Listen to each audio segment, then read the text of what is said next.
तो hello guys, welcome to my new vlog, new content. अस्सलाम वालेकुम, मेरा नाम है अनमोज़म और मैं हूँ पेटला से। सुबह में चाय नाश्ता करने के बाद मैं अपने जॉब के कपड़े पहन के निकल जाता हूँ जॉब पर।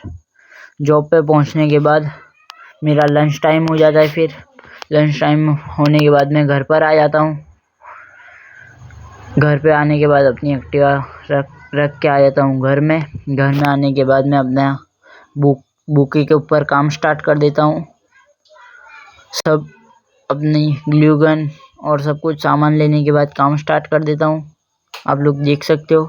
उसके बाद काम थोड़ा ख़त्म करने के बाद खाना खा के मैं अपना टाइम हो जाता है तो अपनी एक्टिवा की चाबी लेके निकल जाता हूँ जॉब पर। जॉब पे पहुँचने के बाद आज कंप्लीट 6 बजे हमने शोरूम बंद कर दिया था गाइस, क्योंकि इतना काम नहीं था। उसके बाद आपको मालूम ही है, घर पे आने के बाद वही काम अपनी दुकान का।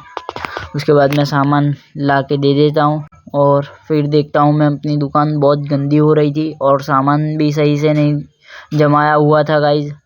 तो फिर मैं फाइनली साफ़ सफाई करने के बाद सामान सही से जमा देता हूँ। देख सकते हो आप लोग, पूरी अच्छे से जमाने के बाद मैं खुद साफ़ हो जाता हूँ, यानी कि नहा धो के रेडी। उसके बाद खाना खा लेता हूँ और ऐसे ही मेरा मिनी ब्लॉग होता है ख़त्म। फॉर देसी वीडियो गाइज, फॉलो भी कर लो अपने भाई को यार।